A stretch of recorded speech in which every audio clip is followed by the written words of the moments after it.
ಉಪ್ಪಿಟ್ಟು ಆಗಿದೆ. ಟೇಸ್ಟ್ ನೋಡ್ತಾ ಇದ್ದೀನಿ. ತುಂಬ ಚೆನ್ನಾಗಾಗಿದೆ. ಅವರೆಕಾಳು ಉಪ್ಪಿಟ್ಟು ಸೂಪರ್ ಆಗಿದೆ ನೋಡ್ರಿ. ಅವರೆಕಾಳು ಉಪ್ಪಿಟ್ಟು ಮಾಡ್ತಾಯಿದ್ದೀನಿ. ಇದಕ್ಕೆ ಅವರೆಕಾಳು ಉಪ್ಪಿಟ್ಟಿಗೆ ಒಂದು ಮುಕ್ಕಾಲು ಬಟ್ಲ ರವೆ ತೊಗೊಂಡಿದ್ದೀನಿ. ಒಂದು ಬಟ್ಲ ಅವರೆಕಾಳನ್ನು ಸುಲಿದು ಉಪ್ಪು ಹಾಕಿ ಕುದಿಸಿ ಇಟ್ಕೊಂಡಿದ್ದೀನಿ.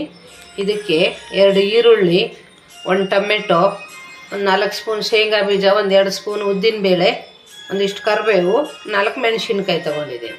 ರವೆ ಬೆಚ್ಚಗೆ ಮಾಡ್ಕೋಬೇಕು. 1 ಸ್ಪೂನ್ ಎಣ್ಣೆ ಹಾಕ್ಕೊಳ್ತೀನಿ. ರವೆ ಹಾಕ್ತಾಯಿದ್ದೀನಿ. ಉಪ್ಪಿಟ್ಟಿಗೆ ಒಂದು ಸ್ವಲ್ಪ ಎಣ್ಣೆ ಹಾಕಿದರೆ ಚೆನ್ನಾಗಿರುತ್ತೆ.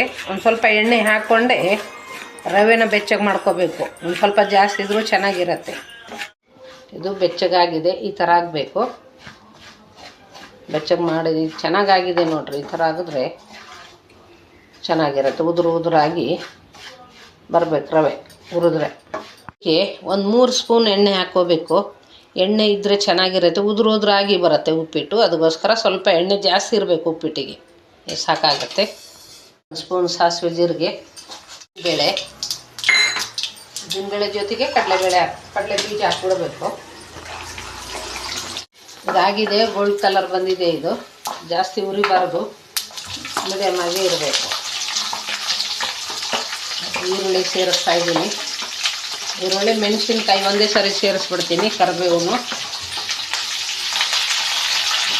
ಅರ್ಧ ಸ್ಪೂನ್ ಉಪ್ಪು,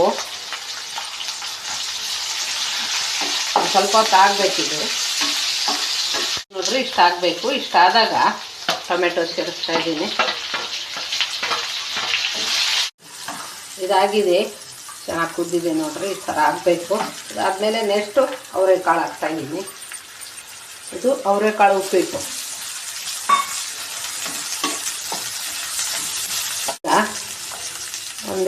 ಎರಡೂವರೆ ಗ್ಲಾಸ್ ನೀರು ಹಾಕ್ತೀನಿ. ಇದಕ್ಕೆ ಒಂದು ಅರ್ಧ ಸ್ಪೂನ್ ಉಪ್ಪು ಸೇರಿಸ್ತಾ ಇದ್ದೀನಿ. ನೋಡ್ಕೊಂಡು ಹಾಕ್ಕೊಳ್ರಿ. ನಿಮಗೆ ಎಷ್ಟು ಬೇಕಷ್ಟು ರುಚಿಗೆ ತಕ್ಕಷ್ಟು ಉಪ್ಪು ಹಾಕ್ಕೋಬೇಕು. ಇಷ್ಟಾದರೆ ಸಾಕು. ಇದು 1-2 ನಿಮಿಷ ಕುದಿಬೇಕು. ಇದು 1-2 ನಿಮಿಷ ಕೆಳಗೆ ಮೇಲೆ ಯಾವಾಗ ಕುದೀತೋ ಆವಾಗ ರವೆ ಹಾಕೋಣ. ಇದು ಈ ಥರ ಕುದಿಬೇಕು. ಈಗ ರವೆ ಸೇರಿಸ್ತಾ ಇದ್ದೀನಿ.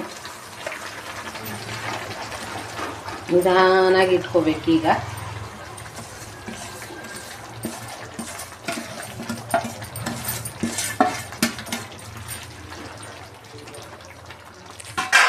ಇದೊಂದು 5 ನಿಮಿಷ ಕುದಿಬೇಕು. ಗ್ಯಾಸನ್ನು ಸ್ಲೋ ಆಗಿ ಇಟ್ಕೋಬೇಕು.